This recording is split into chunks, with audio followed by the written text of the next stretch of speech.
나는 이정우 62살의 평범한 대한민국의 퇴직 공무원이다. 30살에 지방자치단체 환경관리 공무원으로 임용된 후 정확히 30년 동안 묵묵히 일해왔다. 내 인생에서 퇴직이란 단어는 너무 멀게만 느껴졌지만 결국 그날은 찾아왔고 나는 정년퇴직과 함께 새로운 삶을 시작하게 되었다. 퇴직 전에는 이제야 자유를 찾을 수 있겠구나 싶었다. 그동안 출퇴근에 얽매이고 민원인의 불평을 듣고 크고 작은 사건 사고를 처리하며 살아왔다. 이제는 더 이상 그럴 필요가 없었다. 아침 일찍 일어나 출근하지 않아도 되고 보고서를 작성하지 않아도 되고 상사의 눈치를 보지 않아도 된다. 처음에는 그 사실이 너무나도 달콤했다. 하지만 퇴직 후 첫날부터 내가 예상했던 것과는 전혀 다른 감정이 밀려왔다. 아침 8시에 눈을 떴는데 그동안 습관처럼 듣던 알람 소리가 들리지 않았다. 집안은 조용했다. 거실로 나가자 아내가 이미 부엌에서 밥을 차리고 있었다. 당신 오늘 뭐 할 거야? 아내의 첫 마디였다. 평생 바쁘게 일하면서 살았는데 이제는 무엇을 해야 할지 막막했다. 나는 퇴직 전부터 계획했던 일을 하나씩 실행에 옮기기로 했다. 먼저 여행을 떠나기로 했다. 평생 가보고 싶었던 국내 명소가 많았으니까. 아내와 함께 경주로 떠났다. 첨성대도 보고 불국사도 구경했다. 한옥스테이에서 하룻밤을 보내며 오랜만에 여유를 만끽했다. 그런데 이틀이 지나자 이상하게도 집이 그리워졌다. 여행을 가도 집에 돌아갈 날을 세고 있는 내 모습을 발견하고는 이게 내가 원했던 삶이 맞나? 라는 생각이 들었다. 귀가 후에는 골프를 배우기로 했다. 주변 퇴직자들이 골프를 많이 친다기에 나도 한번 해보려고 했다. 그런데 몇 번 배우다 보니 별로 재미가 없었다. 공을 치고 걸어 다니는 것도 힘들었고 무엇보다도 같이 어울릴 사람이 없었다. 퇴직 전에는 직장 동료들과 회식도 하고 같이 등산도 갔는데 막상 직장을 떠나니 만날 사람이 없었다. 시간이 흐를수록 무료함이 점점 커져갔다. 아침에 눈을 뜨면 할 일이 없었다. TV를 켜면 예능 프로그램이 흘러나왔고 스마트폰을 들여다봐도 별다른 흥미가 생기지 않았다. 아내와 보내는 시간도 어색했다. 결혼 후 처음으로 이렇게 많은 시간을 함께 보냈는데 오히려 대화가 줄어들었다. 어쩌다 대화를 하면 사소한 문제로 다툼이 잦아졌다. 집에만 있으면 뭐라도 좀 도와줘야 하지 않아? 내가 당신 일에 간섭한 적 있어? 이전 같으면 서로 피했을 대화도 부딪히는 일이 많아졌다. 하루 종일 함께 있다 보니 작은 말다툼도 쉽게 커졌다. 나는 점점 지쳐갔다. 그러던 어느 날 나는 우연히 생활비를 정리하다가 깜짝 놀랐다. 퇴직 전에 예상했던 생활비는 월 200만 원이었다. 연금이 딱 200만 원이었기 때문에 충분할 거라고 생각했다. 하지만 실제로 한 달 동안 지출된 돈을 계산해 보니 300만 원 가까이 나가고 있었다. 관리비와 공과금, 보험료, 식비만 해도 이미 180만 원을 넘겼고 여기에 외식비, 건강검진 비용, 명절에 자녀에게 준 용돈까지 합치니 예상보다 훨씬 많은 돈이 들었다. 이러다가는 연금만으로 부족해지겠는데? 그제야 현실이 보이기 시작했다. 퇴직 전에는 돈을 쓸 일이 적었지만 막상 집에 있으니 예상치 못한 지출이 많았다. 냉장고와 TV가 고장나서 새로 사야 했고 건강검진을 받았더니 추가 검사가 필요하다고 해서 100만 원 넘게 들었다. 앞으로도 이런 일이 계속 생길 텐데 연금만 믿고 있다가는 안 되겠다는 생각이 들었다. 고민 끝에 가벼운 아르바이트를 찾아보기로 했다. 처음에는 택배 분류 아르바이트를 했다. 월급은 80만 원 정도였지만 정해진 시간에 출근하고 일할 수 있다는 점이 나름 좋았다. 그런데 문제는 체력이었다. 생각보다 일이 고됐고 무거운 상자를 들다 보니 허리가 아프기 시작했다. 결국 6달 만에 일을 그만두었다. 그 다음에는 도서관 사서 보조 아르바이트를 했다. 월급은 60만 원 정도였지만 조용한 환경에서 일할 수 있어서 부담이 덜했다. 하지만 장시간 서 있는 것이 힘들었고 일정이 고정되다 보니 자유롭게 시간을 보내기 어려웠다. 이렇게까지 하면서 돈을 벌어야 하나 싶었지만 막상 수입이 생기니 심리적으로 훨씬 안정되었다. 연금만 믿고 살 수는 없겠구나. 나는 점점 깨닫기 시작했다. 돈이 많고 적음의 문제가 아니라 소비 습관을 바꾸지 않으면 어떤 상황에서도 부족할 수밖에 없다는 것을. 그리고 단순히 경제적인 문제뿐만 아니라 나에게는 새로운 삶의 리듬이 필요했다. 나는 아르바이트를 그만두고 난 후 새로운 노후 생활의 균형을 찾기로 했다. 이제는 무리하게 돈을 벌려고 하기보다는 적절한 소비 습관을 익히고 내 삶의 리듬을 찾는 것이 중요하다고 생각했다. 가장 먼저 한 일은 소비 습관을 조절하는 것이었다. 나는 퇴직 후에도 이전과 같은 소비 패턴을 유지하고 있었다. 직장에 다닐 때는 점심값이 들고 동료들과 회식도 했지만 퇴직 후에는 그런 지출이 사라질 줄 알았다.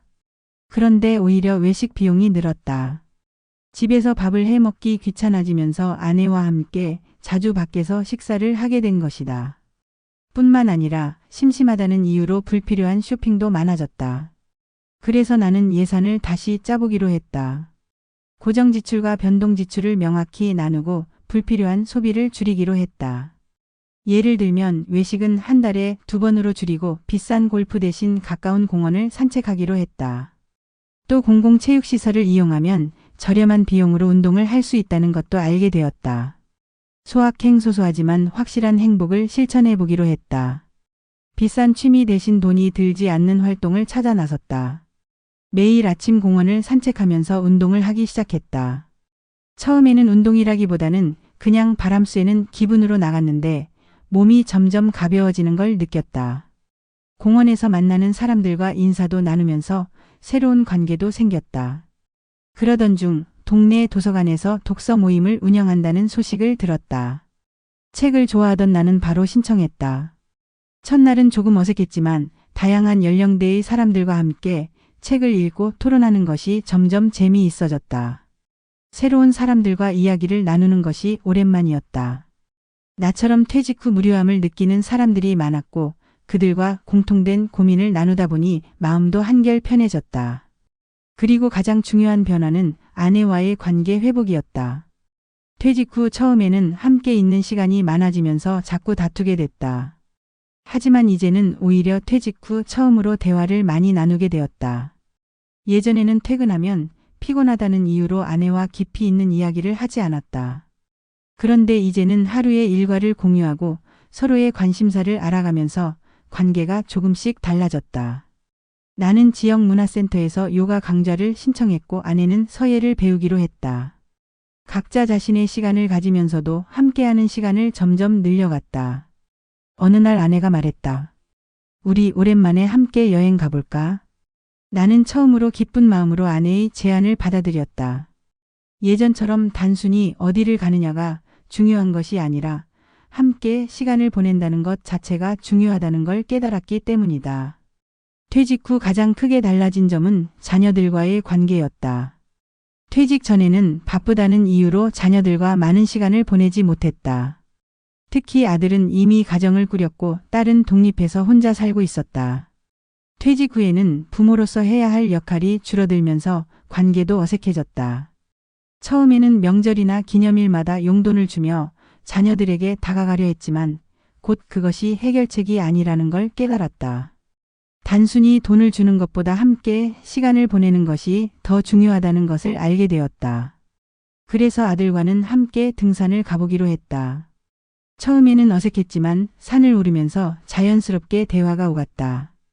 딸과는 주말마다 함께 맛집을 찾아다니며 시간을 보냈다. 그렇게 조금씩 관계가 회복되기 시작했다. 또한 친구들과의 관계를 유지하는 것도 중요한 과제였다. 퇴직 전에는 직장 동료들과의 관계가 대부분이었기 때문에 막상 퇴직하고 나니 연락이 점점 줄어들었다.